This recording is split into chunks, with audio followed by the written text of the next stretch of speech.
Hello friends, आज मैं आपको क्लास 10th का चैप्टर नंबर 1 रियल नंबर्स से रिलेटेड कुछ इम्पॉर्टेंट क्वेश्चन बताने जा रही हूँ जो हमारे बोर्ड एग्ज़ाम्स के लिए सबसे इम्पॉर्टेंट्स हैं।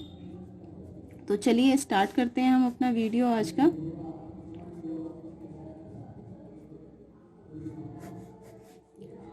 Real numbers. तो सबसे पहले हम जानेंगे कि रियल नंबर्स होते क्या हैं। Real numbers are the combination of rational and irrational numbers। First point. और सेकंड पॉइंट में हम देखेंगे रियल नंबर्स को। Real numbers expressed on number lines also। Real numbers को हम नंबर लाइंस पर भी शो कर सकते हैं। तो for examples real number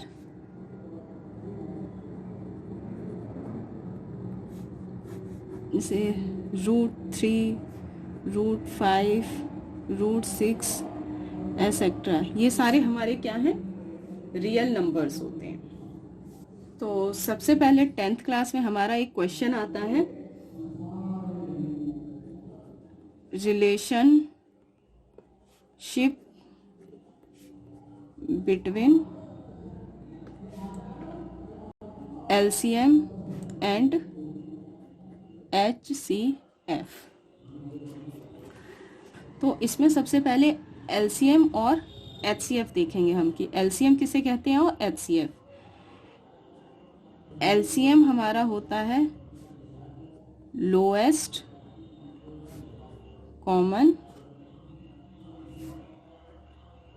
multiple, और HCF को हम बोलते हैं हाईएस्ट कॉमन मल्टीपल। अब हम आगे जानेंगे कि relationship between LCM and HCF। LCM और HCF में हम रिलेशनशिप कैसे सॉल्व कर सकते हैं। तो इसका एक फॉर्मूला है हमारा, HCF multiply LCM is equal to होता है प्रोडक्ट ऑफ टू नंबर्स।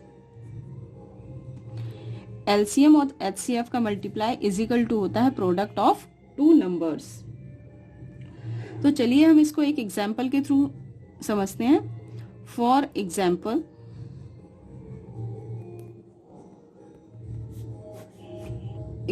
जैसे नंबर 1 एग्जाम्पल हम लेते हैं, if HCF 39,91 is equal to 13, then LCM 39 multiply 91 is। अब हमें इस क्वेश्चन में LCM फाइंड करना है। तो अभी हमने फॉर्मूला पढ़ा, we know that HCF multiply LCM is equal to होता है प्रोडक्ट ऑफ टू नंबर्स। तो दो नंबर हमें क्या दे रखे हैं, 39 और 91। इसमें LCM इज इक्वल टू हमें क्या गिवन है, 13। तो LCM की जगह हम क्या पुट कर देंगे, 13 मल्टीप्लाई LCM हमें गिवन नहीं है तो LCM को एज इट इज उतारेंगे। Product of two number, product of two numbers हमें ये दे रखा है 39 multiply 91। 13 into LCM is equal to 13 और 91 को हम एज इट इज लिखेंगे। सेकेंड लाइन में हमें फाइंड क्या करना है, LCM। तो LCM इज इक्वल टू आ जाएगा हमारे पास 39 मल्टीप्लाई 91 और डिवाइड में, मल्टीप्लाई में है 13, अब इधर आके डिवाइड में हो जाएगा। 13 1 जा 13, 13 3 जा 39। तो अब हम इधर देखेंगे एलसीएम इज इक्वल टू हमारे पास आएगा 3 मल्टीप्लाई 91। तो हमारा एलसीएम आ गया, अगर हम 91 को 3 से मल्टीप्लाई करते हैं तो हमारा आता है 273। Then LCM is 273। बोर्ड में इस तरह के क्वेश्चंस ज्यादातर पूछे जाते हैं। इसी पैटर्न पे बेस्ड हम एक क्वेश्चन और देखते हैं। Question number 2, if HCF 336, 54 is equal to 6, find LCM, then 336, 54। Start करते हैं solution.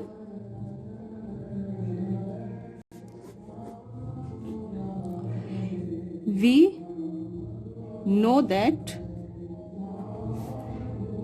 LCM multiply HCF is equal to होता है प्रोडक्ट ऑफ टू नंबर्स।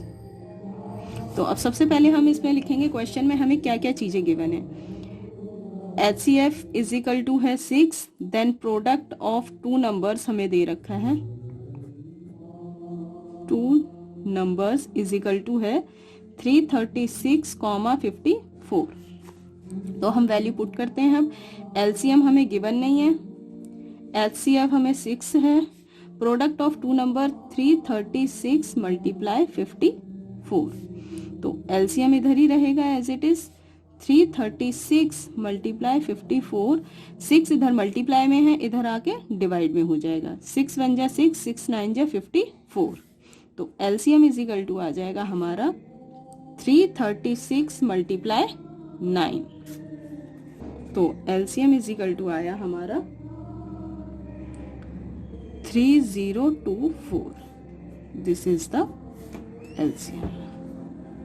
चलिए दोस्तों, हम देखते हैं इसमें टाइप टू किस टाइप के बोर्ड में क्वेश्चंस इस चैप्टर से पूछे जाते हैं। तो क्वेश्चन नंबर टाइप 2 है, इसमें जो ज्यादातर पेपरों में पूछा जाता है बोर्ड एग्जाम्स में। Prove that √2 is an irrational numbers. तो देखते हैं हम इसका सॉल्यूशन क्या होगा। स्टार्ट करते हैं सॉल्यूशन। ध्यान से देखिए दोस्तों, अगर कोई चीज समझ में नहीं आती है तो कमेंट करके बता सकते हैं। Let us assume that √2 is a rational number। हमें प्रूफ करना था कि √2 इज एन इरेशनल नंबर। तो इसके लिए सबसे पहले हमने एज्यूम किया कि √2 क्या है, एक रैशनल नंबर है।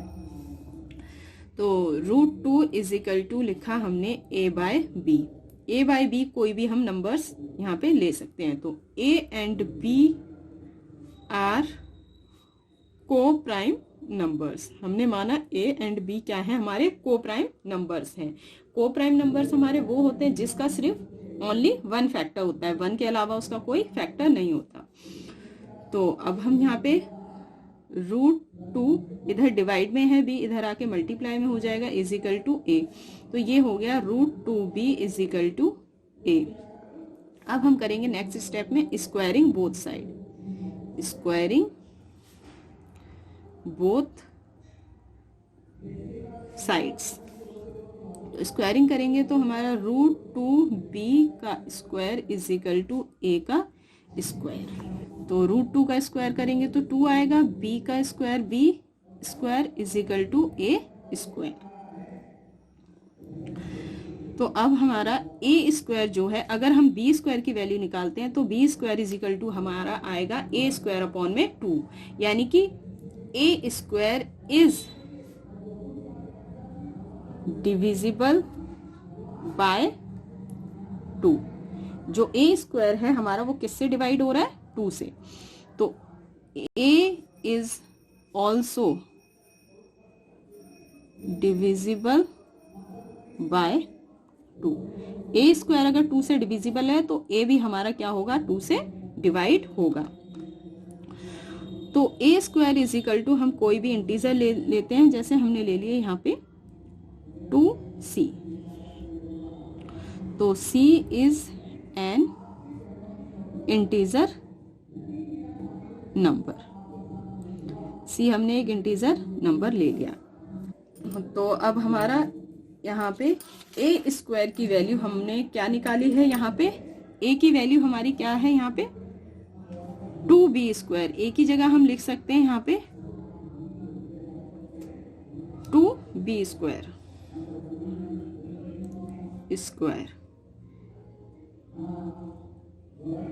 Is equal to 2c। 2b square is equal to हमारा यहाँ पे क्या है, ए स्क्वायर, और ए को हमने क्या माना हुआ है यहाँ पे 2c। अब ए की यहाँ पे क्या है, स्क्वायर, तो यहाँ पर भी हम ए का क्या करेंगे, स्क्वायर। तो 2b square is equal to यहाँ पे अगर 2c का स्क्वायर करते हैं तो 4c स्क्वायर हो जाएगा। तो यहाँ पे कैंसिल कर सकते हैं हम, 2 1 जा 2, 2 2 जा 4। तो b square is equal to आ गया 2c स्क्वायर। अब हम अगर यहाँ पे c की वैल्यू निकालते हैं तो c की वैल्यू हमारी क्या आएगी, b स्क्वायर डिवाइडेड बाय 2। जैसे दिखाती हूँ मैं, b स्क्वायर अपॉन में आ जाएगा 2 is equal to c square.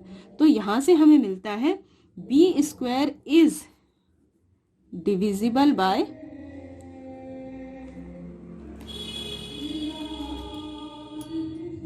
2। अगर b स्क्वायर 2 से डिविजिबल है तो b is also divisible by 2।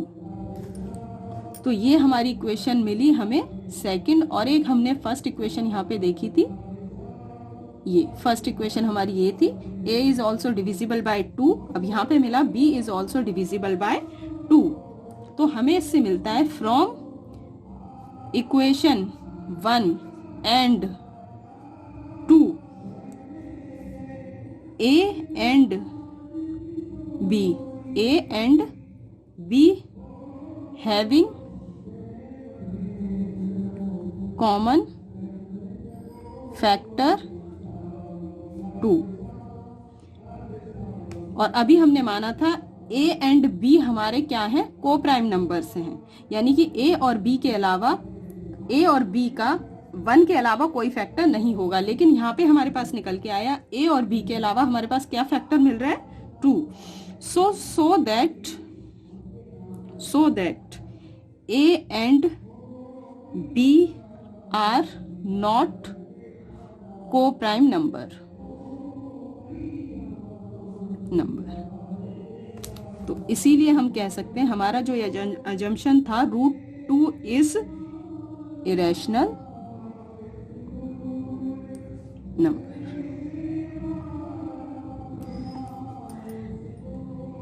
Thank you दोस्तों। अगर आपको मेरा ये वीडियो अच्छा लगा तो सब्सक्राइब माय चैनल और अपने दोस्तों के साथ ज़्यादा से ज़्यादा शेयर कीजिए। धन्यवाद।